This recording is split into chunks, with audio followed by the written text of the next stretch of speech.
മാത്രമല്ല, ഒരുപാട് പോലീസുകാരുണ്ട് സൂപ്പറായിട്ട് ജോലി ചെയ്യുന്നവർ. സൂപ്പറായിട്ട് ജോലി ചെയ്യുന്നവരെന്ന് പറഞ്ഞാൽ മറ്റേ ജോർജ് സാറിനെ പോലത്തെ ജോലി ചെയ്യുന്നവരല്ല, അല്ല ബെന്നി SIനെ പോലെയല്ല. കോടതിയുടെ തീരുമാനമാണെന്ന്. സൈബർ ക്രൈം, സൈബർ പോലീസ് ഇപ്പോൾ വരും കേട്ടാ.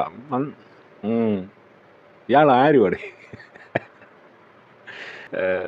വർഷാപ്പിൽ ജോലി ഉണ്ടായിരുന്നപ്പോൾ അടുത്തുള്ള മദ്രസയിൽ നിന്ന് ഞാൻ കുറേ അറിവ് പിടിച്ചു എന്നൊക്കെ പറഞ്ഞ പോലത്തെ വിറ്റായിപ്പോയി. ഇത് എന്ത് പോയൊക്കെ മനുഷ്യനാണ് ഇയാൾ.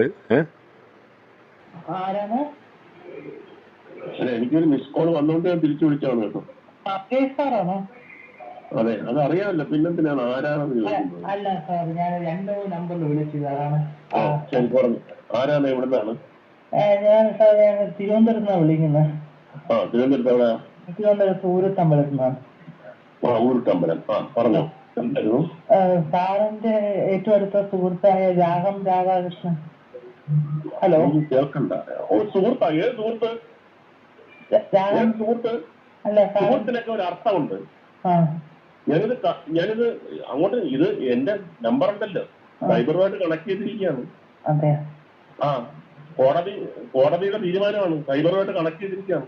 അതെ സാർ, ഞാൻ ആള് വരും. എന്താണ് ചോദിക്കാൻ? സുഹൃത്താ? അല്ല, ഞാന് വാർത്തയിലൊക്കെ കേട്ടോണ്ട് അറിയാതെ. നിർത്തിക്കോ. ജീവൻ വേണമെങ്കിൽ നിർത്തി പൊയ്ക്കോ കേട്ടോ. ജീവൻ വേണം, നിർത്തി പൊയ്ക്കോ കേട്ടോ. കള്ള പന്നി. അതൊന്നും പുള്ളി പറഞ്ഞില്ല, അത് ഞാൻ കൈ നീട്ടതാ. എന്തല്ലേ ഇത്രയും പാടുപെട്ട് നമ്മളെയൊക്കെ ഭരിച്ചു തരുന്ന ഓരോരോ മന്ത്രിയും ഓരോരോ MLAയും. പിണറായി സാറ് എന്തൊക്കെ നല്ലത് ചെയ്യുമോ അതിനൊക്കെ ഇങ്ങനെ കുറേ ഇട്ടിക്കണ്ണികൾ കമ്മ്യൂണിസ്റ്റ് പാർട്ടികളുണ്ടാവും. എല്ലാ പാർട്ടികളും ഉണ്ട് ഇതുപോലെ. മുഖ്യമന്ത്രി ഭയങ്കര പാടുപെട്ടൊക്കെ ഓരോ കാര്യങ്ങളൊക്കെ ചെയ്യും. പിണറായി സഖാവ് അങ്ങനെ ചെയ്യുന്നുണ്ടോ ഇല്ലയോ എന്ന് നിങ്ങൾ ചോദിക്കരുത്. ഒരുപാട് കാര്യങ്ങൾ പുള്ളി ചെയ്യുന്നുണ്ട് എന്നാണ് എൻ്റെ ഒരു വിശ്വാസം. എന്താണേലും ഇത് മുകേഷ് MLA എന്താണ് കഥ? ആരാ താൻ? ആരുവേ എന്നാണ് ചോദിക്കാൻ തോന്നുന്നത്. ഇയാൾക്ക് വട്ടായിപ്പോയെന്ന് തോന്നുന്നില്ലേ? എന്ത് വക മനുഷ്യനൊക്കെയാണ്.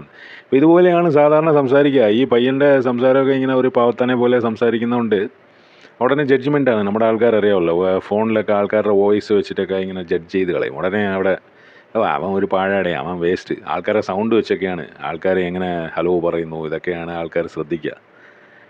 ഇങ്ങനെ ഇതൊരു സംഭവമാണ്. ഇയാൾ ഇടയ്ക്കിടയ്ക്കുണ്ടല്ലോ, ഇയാൾക്ക് ഇടയ്ക്കിടയ്ക്ക് ഇങ്ങനെ അബദ്ധം പറ്റാറുണ്ട്. പക്ഷേ ഇതിനകത്ത് വലിയ ഇതൊന്നും ഇല്ല. ഈ സൈബർ ക്രൈം അതിന്നൊക്കെ പറയുന്നുണ്ട്. ഇനിയിപ്പോൾ നാളെ പറയാം, ഞാൻ ചുമ്മാ പേടിപ്പിക്കാൻ പറഞ്ഞാൽ അവൻ എന്നെ കുറേ പ്രാവശ്യം വിളിച്ച് ശല്യം ചെയ്തു എന്നൊക്കെ പറഞ്ഞു കളയും. പക്ഷേ തെളിവ് കാണിക്കാൻ പറഞ്ഞാൽ അങ്ങനെ വിളിച്ചു എന്ന് പറയില്ല. എന്നെ എവിടെ കണ്ടാലും അവിടെ ഓടി വന്നിട്ട് നിങ്ങളുടെ സുഹൃത്ത് എന്ന് പറഞ്ഞ് ഇങ്ങനെ ശല്യപ്പെടുത്തും എന്നൊക്കെ പറഞ്ഞു കഴിയുമ്പോൾ പോലീസുകാരും മറ്റേ ഇവരൊക്കെ എന്ന് പറഞ്ഞാൽ അവരുടെ ഒരു ആറ്റിറ്റ്യൂഡ് എന്ന് പറഞ്ഞാൽ ഒരാളെ കളിയാക്കി ഇങ്ങനെ ഒരാളെ ഇല്ലാണ്ടാക്കി കളയുക. അത് നമ്മുടെ ഉള്ളൊരു കൾച്ചറാണ്. അതിപ്പോൾ ഒരു കൾച്ചർ എന്നൊക്കെ പറഞ്ഞ പോലെ കൾച്ചറാണത്. അതായത് ഇപ്പോൾ ഞാൻ തന്നെ ഒരു വീഡിയോ ഇടുന്നു, അത് താഴെ വന്നിട്ട് പറയടാ ഒന്ന് നിർത്തിയിട്ട് പോടേ. എന്തോ ഭയങ്കര ആൾക്കാരാ, നിനക്കൊന്നും വേറെ ഒരു പണിയില്ലേ? ഇവൻ അവിടെ ഇരുന്ന് അടിച്ചിട്ട് കമന്ന് കിടക്കുന്നുണ്ട്. അല്ലെ ഇങ്ങനെ കിടക്കുന്ന പാർട്ടിയാണ് ഈ ചോദിക്കുന്നത്. ഒരുത്തൻ എന്തെങ്കിലും ഒരു പ്രവൃത്തി ചെയ്ത് കഴിയുമ്പോഴേ ഉടനെ അതിനെ ഇല്ലാണ്ടാക്കി കളയുക. ഞാൻ ഈ ഇടയ്ക്ക് ചെറിയൊരു ഷോർട്ട് വീഡിയോ കണ്ടു. ഒരു പയ്യൻ റാപ്പ് എന്തോ ഒരു പാട്ട് പാടുന്നുണ്ട്, പേര് മറന്നുപോയി.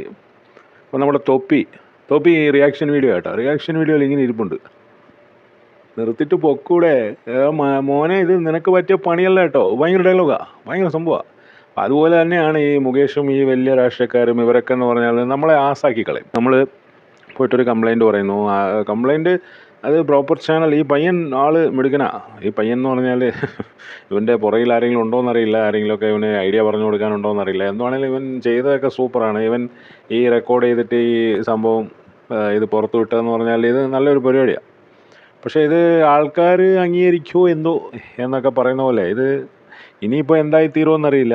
ഇയാളിത് പറഞ്ഞങ്ങ് ഒതുക്കുമെന്ന്. ഇയാൾ ഒന്നെങ്കിൽ ഒരു 5 ലക്ഷം രൂപ കൊടുത്ത് ഒതുക്കും. കാരണം ഇതിപ്പോൾ ഓൺലൈനിൽ വന്നല്ലോ.